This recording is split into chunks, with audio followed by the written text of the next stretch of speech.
Hey everybody, two legs back live, and just gonna chill for no more than a half hour. So just Yeah, thought we had some time to spend. And Andy, what's going on, buddy? yeah, little Saturday two legs live chat special just to pop in and Right. check everybody and see what's going on. Shoot the shit a little bit. See, yeah, yep. So you got the many So saints. You picked up the many saints, huh? yeah, we got this. We're gonna pop it in here probably I don't know, tonight or tomorrow night and watch it. And you know. It would have been really cool if they did this early enough to where that they can use the same actor that played his dad and his uncle as Yes. younger. You know, Yeah. But the people yeah. that the characters in the many saints they do the roles well. They the job Okay, they do cool. justice, especially Junior. Yeah, yeah, cool. Yeah, excited about it. So, Especially Junior. It's yeah. You'll have to text me when you're done. And let me know. You know, no yeah, spoilers. Either. Hey Beans, hello Alonzo and Paulina. Kathy, Uh, how you guys doing? Oliver, yes, good to see you guys. thank you for clarifying. Yes, Paul did play another girl in Liverpool in Mm, 2015, which both of us had forgot about. And also, yeah, David told us earlier that obviously Martha, My Dear, and Honey Pie or Wild Honey Pie have not been played live either. right. I don't think we need to hear Wild Honey Pie. Yeah. Anyways, so yeah, so we finished the Sopranos, and now we're off to the Many Saints of Newark. And it's a funny tagline, who made Tony Soprano? I just thought that was kind of interesting approach to take to the tagline. So So I will tell you, it's not what you think it is. It's not all about his dad. It's not. right, okay, His father has a role in it, but it's more about Christopher's dad, Dickie. yes, yeah, because they talk about him during the Sopranos. That film, Especially the later seasons. I mean, the later seasons, because if you watch The Sopranos, you there's that scene where Tony tells him that's the guy that killed your father, and you have that well, whole bit I, there, right? I can't really say too much more now Right. because it's Yeah. going to give the film away. Well, yeah. Right. But it's yeah, it all kind of ties into those later seasons when Tony kind of sets up Christopher as you're going to be the future of this family and blah blah blah Right. blah. Yeah. So, but it was really well done, and there was a lot of scenes in that film that you hold in there were shot right in my home state, in my hometown where I was originally from. So it was real. When Hmm. I saw that in the movie theater back in what was it, November, December when it came out, I was Right. like, it was incredible to see scenes from your childhood, on the big screen. Right. Cool. Susan, how you doing? Hope you're well, Hi, Susan. superstar. Yeah. Cool. So, what's going on, man? Anything going on? We got a new book to Yeah, talk we about. got it. We got a new book. Thank you. A very big thank you to Ted Montgomery for giving Right. me my first copy of his The Beatles Through Headphones, which is a Right. revised second edition. Which, if you've been following Two Legs since I've been on anyway, and Tom and I'm sure David had him on before that, we've had Ted Montgomery on once or twice. When he promoted his the McCartney songbook. Last might have been in 2020, and that was a really great book because it was just on Paul's career, and this is the Beatles Through Headphones, which he graciously gave Right. us a copy for, and we're going to be having him on live later this week, which I'll let Tom tell Yeah. about.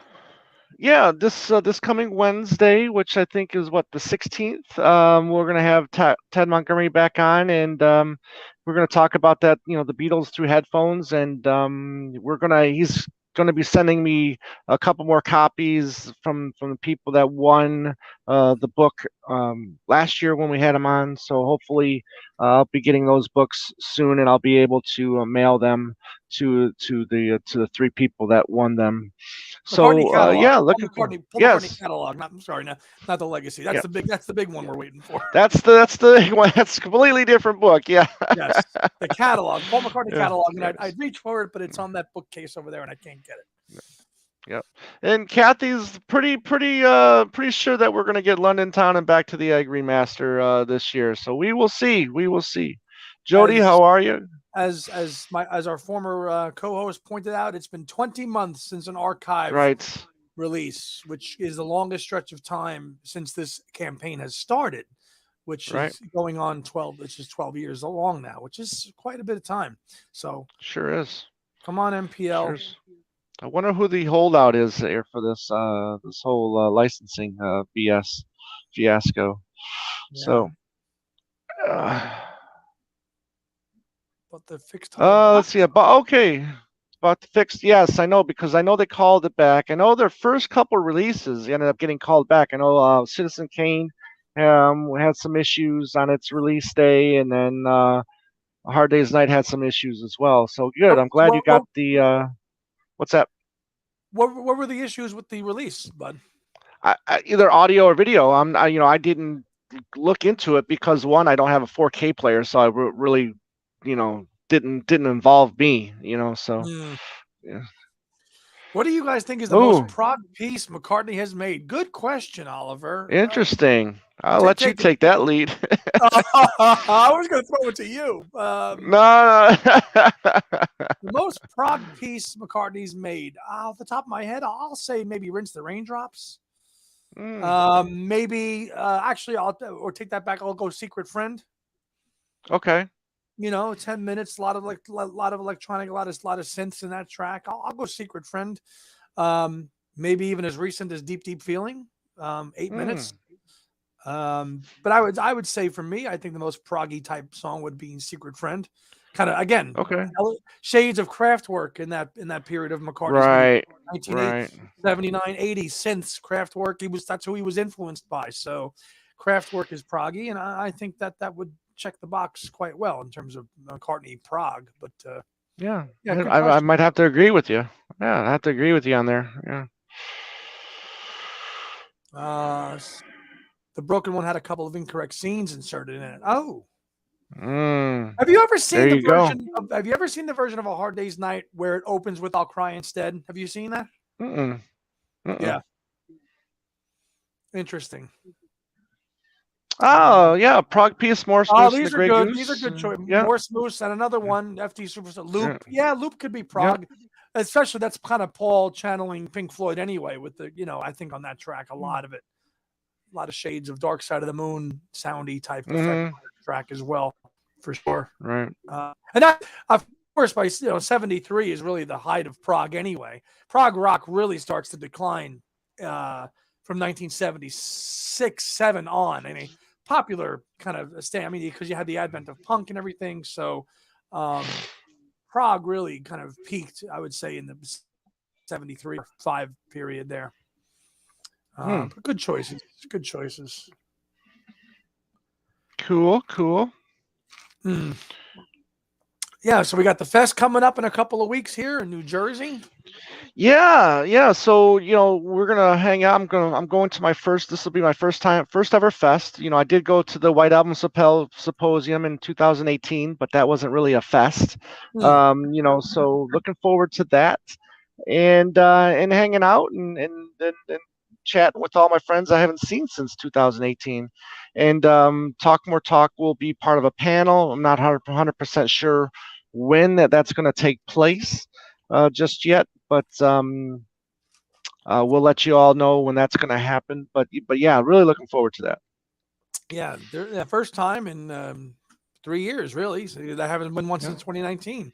Paulina. Yeah, see, it was on a bootleg VHS.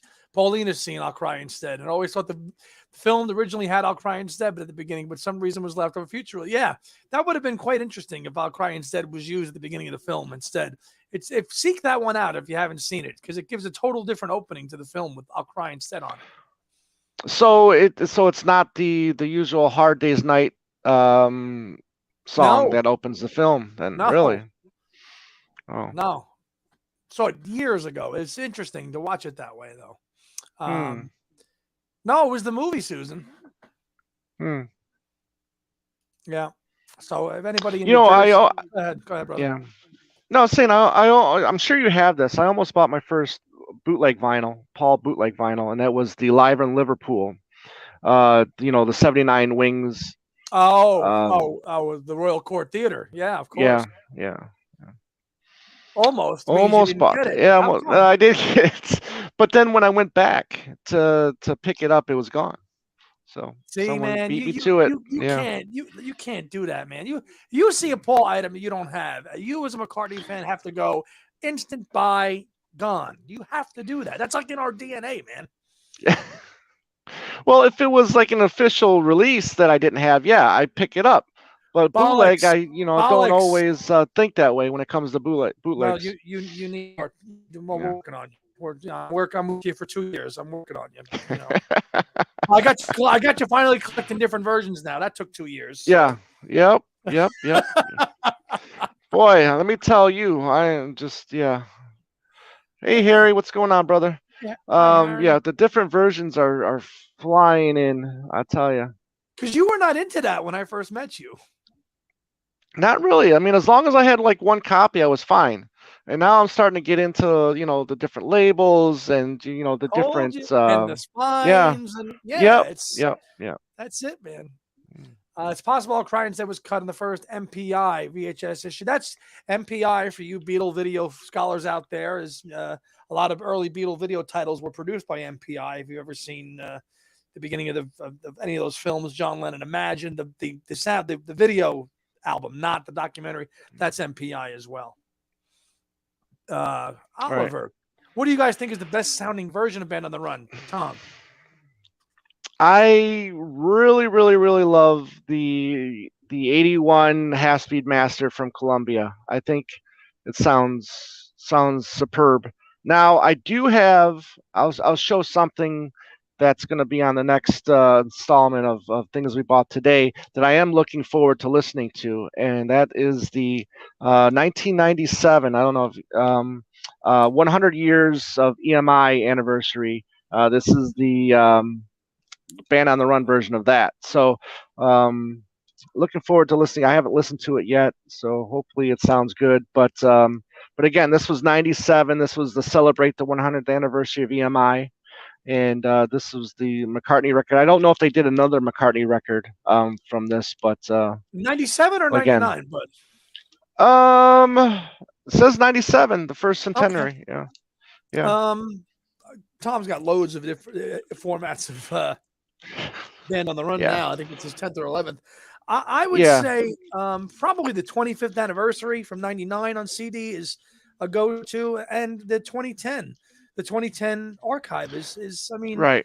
we're average Joes. We're not listening on $10,000 systems here. So, Right. I mean, aside from I must say, the original EMI CD pressing, that's not that good. In fact, 1985, if any of you have that out there, the beginning of that is faded up. It's almost the beginning few seconds of that song are faded up. Read it. You can read about it in Mattinger and Easter in Eight Arms to Hold You. They talk about that original EMI pressing. The beginning of 1985 is totally, it's just faded up, missing the first couple of seconds. So that's not a go-to version, which was corrected on the subsequent 99 25th anniversary. So that, to me, the 25th anniversary or the archive is the one for me. Right. Now, well, here, Macafilms had a question first that I wanted to ask you about. Where is that? And that was the Macafilms 1966. That was the DCC Gold CD sound. There we go. I was curious if you had any of those because I was looking into maybe collecting those as well. I had never listened to any of those. Yeah, again, on an average system, I don't think that would do it any justice. I have one. I have Red Rose Speedway. But I don't have any of those DCC other than Red Rose Speedway. And again, those were quite expensive in the 90s. You used to see them. Yes. Yes. If you're old enough, and I know, Tom, you are, Nobody Beats the Wiz. They used to be in there. And they were, they say if the average McCartney CD was $14.98 or $13.98, the DCCs were probably, $30 or $40, and that was a hefty sum. So I've only got I've seen them up. Yeah, I've seen them up to $75, $90, $75 to $100 now. Yeah, so they do those DC, and they're really nice because they retain some of the original artwork and they present it in a different way on the slip covers. If you look at the DCCs, which of course were mastered by Steve Hoffman of the Hoffman Music Forum. Oh, there you go. Yeah. So thanks, Macro Films. Ali, do you guys listen on headphones or in the cars, and how? Cars, definitely, and in the house, just blasting it generally. Not some, Yeah. and then maybe occasionally on cans. What about you, Tom? I'm a big headphones guy when I'm at home. Um, but in the car, very loudly. Yeah. I turn the volume as loud as it can go in the car, and then usually when I first get something on CD, I'll try to listen to it first on headphones. Mhm. Yeah, I love the whole headphone experience when listening to music. Non-McCartney question: are any of you guys getting the Saucerful of Secrets mono reissue? Not me. I'm not the Mm. biggest, hugest Pink Floyd fan, so I'm gonna skip that. What's the? I think I have that because I got it on. It was a record store day release. So I think I picked that up Yeah, I mean, already. I Already. enjoy Pink Floyd. I'm just not. Yeah. I'm not that hardcore of a fan where I'm gonna get a mono reissue of that. Although it's a good record. Right. Yeah. So I believe I have that. I mean, and that's not my favorite era of Pink Floyd, anyways. Mine is come like Metal, Obscured by Clouds, Right. and Right. Well, that's and so on. yeah. So, Metal's Metal's a great. Metal's an awesome yeah. record. Macro Films. Yeah, Ram, Yeah. McCartney Ram, Red Rose Speedway, and DCC. Very good quality. Yeah. Yeah. And good on you for grabbing them because they're hot. They're hard to come by now. Yes. Yep. Yeah. Absolutely. If you got them, good. Yeah. The 25th anniversary sounds great. It does. Um, I kind of was disappointed with the box set when it came out in 2010 because it was pretty much that. It was pretty much the 20th anniversary because it came with that Yeah, bonus disc and it was all the 25th it, anniversary. it was the same stuff recycled, so it was Right. it was not a great way to kind of come out. The only really kind of redeeming quality of that initial box set was getting the one hand clapping stuff Hmm. on that bonus disc of material. Bill Leary with a nice question: do you prefer Yeah. the original McCartney pressings or the new digital sourced reissues? I like both. Uh, I'm getting more and more originals, and as I'm getting them, I'm enjoying how they sound. Some pressings are obviously better than others, but even the Columbia stuff sounds pretty good Yeah, and again, from my ears. I'm plugging these guys, but Chip and Mark do a great Yeah. job of breaking down the quality, the difference in the Columbia pressing or an original EMI pressing or a 93. They go through that. They tell you about the rills on the CD. I mean, they do exhaustive research on comparing like how the differences are between those versions. So All right. that's why this is why the Bible, because this is great, for that. There was another question in there I wanted to post as well. You got the macaroni question for you. Macaroni. Andy, did Yeah. you like Nilsson's last album produced Mark Hudson? Yes, I did very much. I did very much. Mark Hudson was part of that whole kind of Ringo entourage there with Harry Nilsson, and I enjoyed the last album very much. Jamie, if David Bowie would have stayed alive, do you think him and McCartney would collaborate together? No, No. I don't think so. No, no. If they didn't, if they, no. If they were going to, they would have done it maybe in the '80s. But no, I don't think they would have collaborated. No. Yeah. Spot on, Susan. The quality of those cases on those DCCs is what really attracted me, and the gold disc.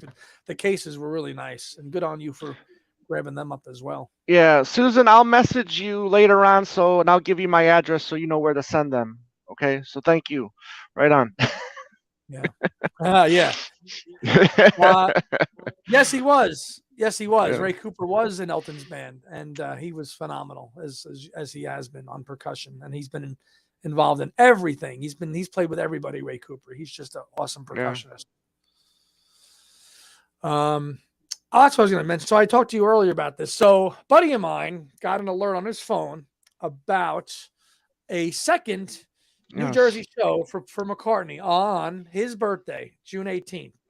But it was through Ticketmaster. Paul obviously hasn't announced it yet, but Right. and it hasn't been confirmed. but it'll be very interesting to see. I mean, he's added a couple of other dates. He added a Mother's Day Yes, show. Oakland. He's added a couple of dates, so it'll be very interesting to see if he adds a second date here in New Jersey on June 18th, which would be his 80th birthday, which I will have to be at for sure. You will definitely have to be there. I'm going to the 16th, but if he's going to Right. play on the 18th on his 80th birthday, and I already have an engagement that day, but guess what? That's being broken because if he's at MetLife 20 minutes away, it's his 80th birthday, that's where I'll be. There. Yeah. So hopefully that's true. I don't know. Yeah, Paulina, you're right. I mean, he does appear. They're both on the B side to "Do They Know It's Christmas," but it's not like a real true, McCartney Bowie, collaboration. But yeah, I mean, because what was Once Upon a Long Ago, it was going to be an originally a duet with Freddie Mercury, Freddie I believe it Mercury. was. Yeah, Yeah. I mean, David Bowie could have stepped in, and done that Yeah. maybe, but he would have sounded, fine. I on don't that. think David Bowie and Macca were two people that just their careers were never going to really cross, Right. Yeah. He was more of a John guy, clearly, so Yeah. he just they were just two different kind of people, Yeah. But those pictures, of Bowie and McCartney, those are cool pictures. Yeah. Let's see, Bill. The quad mixes have been on the run of Venus and Mars. I've heard the quad mix of Venus and Mars, and it's very interesting. I got it digitally eons ago, Mm. and it's to get it to listen to it in quad. Yeah, there's not too many available. Venus, I think, of titles. I think only Band on the Run and Venus and Mars were the only ones made in quad. But I have heard Venus and Mars, and it's pretty awesome. It's pretty awesome. Question for you, Tom, from Macaroni. Yes, yeah, we will be Talk More Talk. We'll be having a panel, and I can't say exactly what it is just yet, because we don't know the day yet. So as soon as we know the day, we will announce it probably on the next Talk More Talk if we know by then. So yeah, I will be part of a panel. Yes, and hoping that soon, Andy and I can do a Two Legs panel at a fest. One year, I do know. I will say this now that next year, 2023. I talked to the wife about it because she's from Illinois, and we're looking to do Chicago Fest next year, 2023. That's always in August, Tom, right? Yes, yeah, that's in August. Yeah. Okay. Yep. Put that on my calendar now. Yeah. Yeah, absolutely. Yeah, Elton and Billy. Back I saw Elton and Billy in Miami while they were face to face, and Ray Cooper's. Yeah, tremendous. Yeah, he's just a good guy. He's just a great guy, and he's played with so many people. Right. If there's ever a press to play archive, should there be a reproduced version of the album? You mean like reproduced, like remixed, kind of like what they did with Tug of War, Jamie? I think that would be a good idea to remix that album for an archive release. Absolutely, I can easily see that being a 4 to 5 CD release for the archive. Easily. Yeah. Easily. Oh, this is a good point, Kevin M, about Bowie and McCartney, which I kind of forgot about it, but it's a good point. Bowie did suggest the broadcast be the first single on Back to the Egg when he heard it. He loved it. So apparently there is a mutual respect there, but he wanted that to be the single, which would not have worked. Paulina asked, would the panel at Beatlefest be streamed on YouTube? It won't. I don't think it'll be streamed, but it will be the next episode, if that makes sense. So we got an episode coming next, in a week, 8 or 9 days. But it would be the following episode. So I don't think we'll live stream it, but it would be the next show. The next, you'll record it, and it'll become the next episode. Exactly. Yeah, we will record it, and it'll be a future episode. The problem with going, I mean, and those of you that have been to Fest, it's kind of, unless you have all your gadget and your technology there, it's kind of hard to go live with a panel if you don't have, your Wi-Fi or your computer. I mean, we can do it. You can do it on your phone, but I mean, it's kind of hard to do a proper panel without setting it up. So they'll Right. post it. Yeah. Hello, Groovy Uh, Lisa. Thanks for popping in. Yeah, the classical albums in a vinyl box set. That'd be interesting. Yeah. Liverpool Oratorio. See, yeah, that would be cool. Standing Stone. As someone that's trying to fill in the gaps of stuff I don't have on vinyl, I can tell you that those are costing a pretty penny. The ones that are out there. Standing Stone, I remember seeing on vinyl, and I'm kicking myself for not getting it at the time. But I'm not. Of all of his classical work, I really enjoy the Liverpool Oratorio and his working classical the best. I don't listen to it that often. Yeah. Ocean's Kingdom. I wouldn't enjoy getting those on vinyl. I mean, maybe Standing Stone because of the history, but the McCartney completist in me is fine without those. Yeah. Every band needs a tambourine player, percussionist. The damn one at that. Hey, Mr. Tambourine Man. Play a song for me. There you go. You got to see Dylan still too, right? You got to see Bob Dylan if he comes your way. Yeah, he was here not too long ago, and I completely forgot about it. And yeah, should have seen him. But you know what? If I never see him live, I'll be fine with that. But I would like to see him. I mean, I would much rather see Elton John live than Bob Dylan. To be honest with you. Of course, because Elton Bob is like he's like Neil Young. Here's the songs I'm doing, and I'm gonna mess them all up, and I don't really care what you think. Right. Ali, I agree with you. Standing Stone is incredible. I really do like that one. And yes, nice Ray is on Live and Let Die. Yeah, he was. Yeah, and again, you have to really love Bob's new stuff. I mean, he plays most of Rough and Rowdy Ways on his current Never Ending tour. So if you don't know that album, or like it, you wouldn't enjoy the show. I mean, because the album, I enjoy the album quite a lot, and it was a great. I've seen him twice in the last 3 years, and it was enjoyable. Yeah. Paulina, you didn't get Ocean's Kingdom? Oh, something I have that you don't have. All right. Yeah, couldn't tell you one thing about that release or a tune or how anything of it goes. It's a nice piece. It's nice. I enjoy it.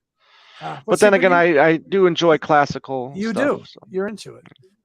Susan, this week I received the GIF 45 of Press with the Huge and Mix edited 358. I had the original initial UK CD with the full 423 version, but just saw the edit in Madigan and Easter. See, yeah, there's Susan. There's that's a fan. That's a fan who knows her homework, boy. Let me tell you.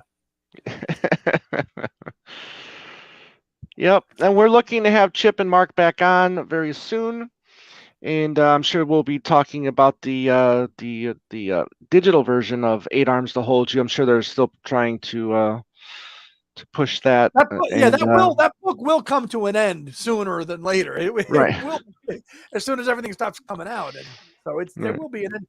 But there's been a PDF version to buy for them available for years now. I think you can buy that from them. Yeah. So, but that's about it. Yeah, I guess, Kevin. Yeah, but that's fine. I mean, there's people out there that still don't really care for his electronic work either. Right. The fireman stuff. There's people that don't like that either. So,